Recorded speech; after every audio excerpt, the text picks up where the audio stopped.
আসসালামু আলাইকুম বন্ধুরা, আরও একটি রান্নার ভিডিও নিয়ে চলে আসলাম আপনাদের সামনে। কেমন আছেন সবাই? আশা করছি সবাই ভালো আছেন।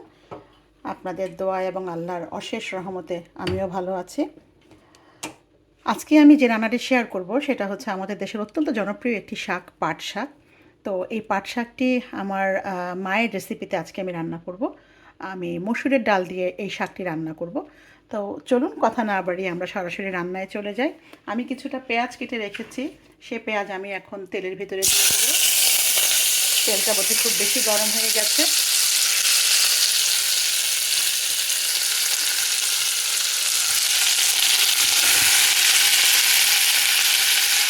আমি একটু হুডটা অন করে দিয়ে আপনাদের অল্প সময়ের জন্য একটু কষ্ট দিব, একটু শব্দ হবে, ধোঁয়াটা চলে যাক।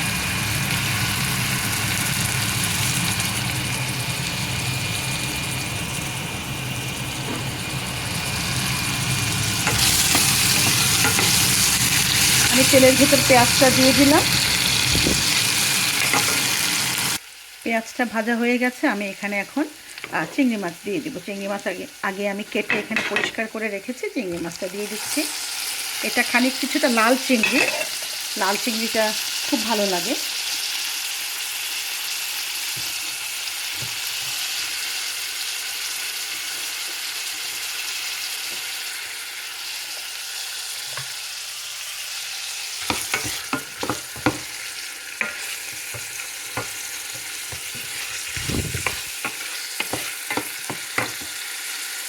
চিংড়িটা আমি পেঁয়াজের সাথে কিছুক্ষণ ভেজে নেব। এটা এক ধরনের লাল চিংড়ি। এটা আমাদের লন্ডনের বিভিন্ন জায়গায় আমরা পেয়ে থাকি, বিভিন্ন গ্রোসারি শপেও পাওয়া যায় আজকাল। এই চিংড়িটার বিশেষ কোনো নাম আছে কিনা আমি জানি না, তবে একটু কম্পারেটিভলি নরম হয়। ধোয়ার জন্য আসলে আপনাদের দেখতে অসুবিধা হচ্ছে। আমি আবারও একটু পুরটা চালু করি।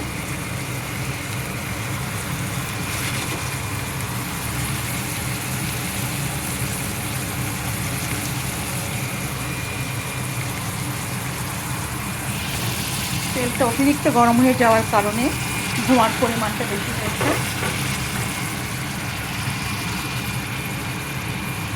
তো আমি এখন চিংড়ি এবং পেঁয়াজ ভাজার সাথে সাথে, দুঃখিত বন্ধুরা, তেলটা বেশি গরম হয়ে যাওয়ার কারণে খুব ধোঁয়া হচ্ছে।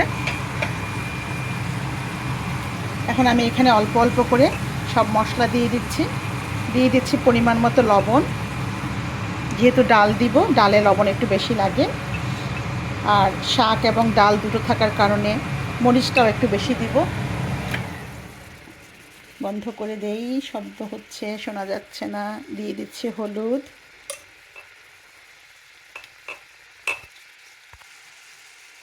সামান্য জিরার গুঁড়া দিয়ে দিচ্ছি।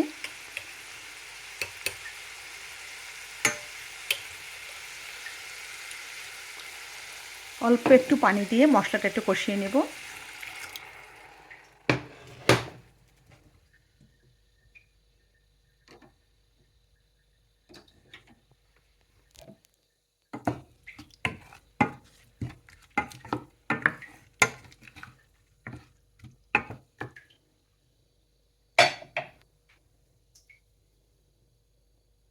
এবার আমি কিছুক্ষণ ঢেকে দিব। ঢেকে দিয়ে তারপর ডালটা অ্যাড করে দিব।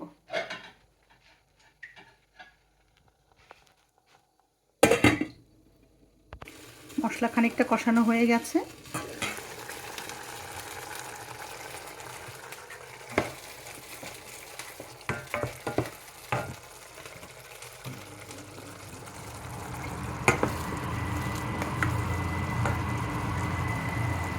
এবার আমি এখানে মসুরের ডালটা আগে থেকে ধুয়ে রেখেছি, সেটা আমি ঢেলে দিলাম।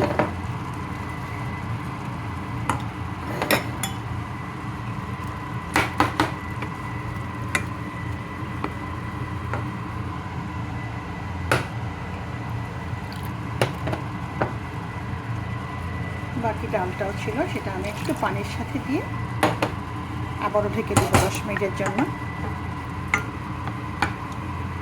ডালটা ফুটে আসলে আমি এখানে শাকটা অ্যাড করে দেব।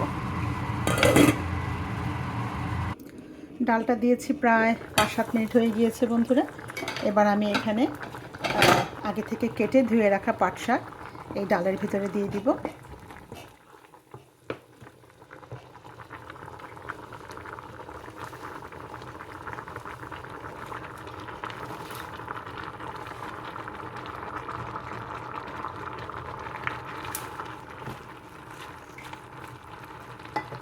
শাকটা দিয়ে আমি মিনিট খানিকের জন্য অপেক্ষা করব।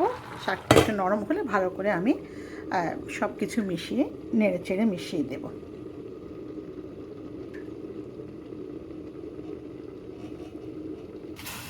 শাকটা কিছুটা নরম হয়ে গিয়েছে, এবার আমি ভালো করে নেড়ে চেড়ে এটাকে মিশিয়ে দেবো। জালটা এই মুহূর্তে আমি একটু কমিয়ে দিব, খুব বেশি জালে আছে, ডাল খুব তাড়াতাড়ি পানি টেনে নিচ্ছে এবং আমি কিছুটা পানি আরও মিশিয়ে দিচ্ছি এখানে।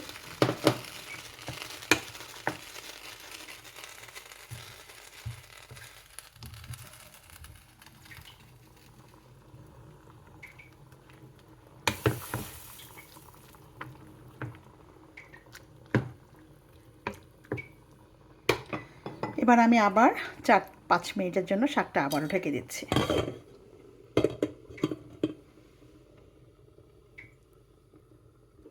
মিনিট 2 পরে আবারও ফিরে এলাম বন্ধুরা। এখানে আমি এবার মিশিয়ে দেব সামান্য কিছু দেশি সিম কেটে রেখেছিলাম। কেটে রাখা কিছু দেশি সিম আমি এখন মিশিয়ে দিচ্ছি। আমি আবারও বলছি, যারা ভিডিওটি হয়তো মাঝখান থেকে দেখছেন, আমি এখানে রান্না করছি আমাদের দেশি পাট শাক এবং দেশি সিম, এই দুটো দিয়ে মসুরের ডাল এবং চিংড়ি মাছ, একটা লাল চিংড়ি দিয়ে মসুরের ডাল দিয়ে পাট শাক এবং সিমের একটি কারি। আমি জানি না আপনারা কে কীভাবে রান্না করেন, বা পাট শাক আমরা নানাভাবে খেয়ে থাকি, এটাও আমার একটা পছন্দের রেসিপি। পাট শাকের আমরা ভর্তা খেয়েছি, পাট শাক ভাজি খেয়েছি, এবং রান্না করে খেলে আমরা সাধারণত পাট শাকটা এইভাবেই ডাল এবং মসুরের ডাল এবং চিংড়ি দিয়ে রান্না করে খাই। তবে যে দেশি যে সিমটা আজকে দিলাম, এটা খুব জরুরি কিছু না, এটা আমার ছিল, কিছু সিম ঘরে ছিল, কী দিয়ে খাবো কীভাবে খাবো বুঝতে পারছিলাম না, তাই অ্যাড করে দিয়েছি। সবজি তো সবজি। তো এই হচ্ছে আজকের রান্না বন্ধুরা। আমি আরও কিছুক্ষণের জন্য ঢেকে দিব, তারপর আবার শেষ হলে পরে সামান্য আমি একটু উপরে একটু গার্নিশিং করব, সেটাও আপনাদের সাথে শেয়ার করছি। বন্ধুরা, আমার পাট শাক, চিংড়ি এবং মসুরের ডাল দিয়ে পাট শাক হয়ে গিয়েছে, অলমোস্ট হয়ে গিয়েছে। আমি এখন এর উপরে সামান্য গার্নিশিং করে দেব পেঁয়াজের বেরেস্তা এবং কালিজিরার যে মিক্স, এই মিশ্রণটি দিয়ে আমি শাকের উপরে দিয়ে দেব। দিয়ে আমি এখন চুলোর জালটা বন্ধ করে দেব।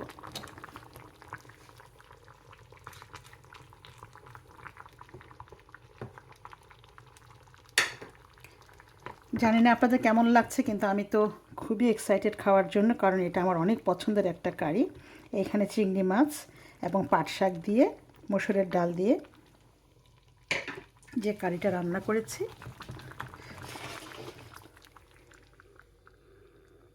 সেই সাথে আমি আপনাদের সাথে আরও একটি জিনিস শেয়ার করতে চাই। আমি আরও একদিন শেয়ার করেছি, আমি এখানে ভাত রান্না করেছি, ভাতের ভেতর আমি একটু কালিজিরা দিয়ে দিয়েছি। ভাত রান্না করার সময় যদি কালিজিরা দিয়ে দেন, 1 চিমটি অথবা 4 চামচে 1 চা চামচ, যে যতটুকু ভাত রান্না করবেন সেই অনুপাতে, তাহলে আমাদের কালিজিরাটাও খাওয়া হয়ে যায়। অনেক সময় বাচ্চারা খেতে চায় না কালিজিরা, তাদের খাওয়ানো যায় না। আমরা জানি কালিজিরা স্বাস্থ্যের জন্য অত্যন্ত স্বাস্থ্যকর একটি কি বলবো উপাদান বা মশলা, আমরা যেটাই বলি। তো সাধারণত সবসময় এটা খাওয়া হয় না, কিন্তু ভাতের সাথে যদি আমরা রেগুলার খাই, তাহলে এই কালিজিরাটা আমাদের নিয়মিত খাওয়া হয়। এবং সত্যি যদি এর ভিতরে কোনো স্বাস্থ্যের যদি কোনো হেলথ বেনিফিট থেকে থাকে, তাহলে আমরা খুব সহজে এই বেনিফিটটুকু পেতে পারি এবং আমাদের পরিবারের সদস্যদেরকেও সেই বেনিফিটটুকু দিতে পারি সামান্য চেষ্টায়। তো কার কার ভালো লাগলো আজকের এই রেসিপি, আপনারা কমেন্ট করে জানাবেন। পাট শাক কে কীভাবে খান সেটাও জানাবেন। আমি আপনাদের সাথে শেয়ার করলাম আজকে আমরা 3ভাবে খাই। পাট শাক ভাজি করে খাই, পাট শাকের ভর্তা খাই, এবং ডাল দিয়ে মসুরের ডাল চিংড়ি দিয়ে পাট শাক এভাবে একটু ঝোল করে রান্না করে খাই। সেই সাথে কালিজিরা, ভাতের সাথে কালিজিরা মেশানোর যে আইডিয়াটা, কার কার ভালো লাগলো, কেমন লাগলো আমাকে কমেন্ট করে জানাবেন। আর যদি পুরো ভিডিওটি কারো ভালো না লাগে, প্লিজ আপনারা ইগনোর করে যাবেন। কেউ কোনো কটু কথা বলবেন না, কষ্ট দেবেন না। আসুন আমরা একটা প্রতিজ্ঞা করি যে কারো যদি কিছু ভালো না লাগে আমরা ইগনোর করে চলে যাব, কিন্তু আমরা কটু কথা বলে অন্যকেও কষ্ট দেব না, আমরা আমাদের নিজেদের আমল নামাও ভারী করব না। তো ভালো থাকুন। আপনাদের সুন্দর সুন্দর কমেন্ট, মিষ্টি মিষ্টি উপদেশ, সব কিছুর জন্য আমি অধীর আগ্রহে অপেক্ষা করব। আর সেই সাথে সবাই সবার জন্য দোয়া করব, প্রতিজ্ঞা করি আসুন। আমিও আপনাদের জন্য দোয়া করব, আপনাদের সবার জন্য দোয়া করব পরিবার নিয়ে, যাতে আপনারা সুস্থ থাকেন, ভালো থাকেন এবং দীর্ঘজীবী হন, সেই দোয়া আমি করে যাব ইনশাআল্লাহ। আর আপনারাও আমার জন্য, আমার পরিবারের জন্য দোয়া করবেন যেন আমরা ভালো থাকতে পারি। ভালো থাকুন বন্ধুরা। পরবর্তীতে অন্য কোনো এক ভিডিওতে আবারও কথা হবে ইনশাআল্লাহ, যদি বেঁচে থাকি।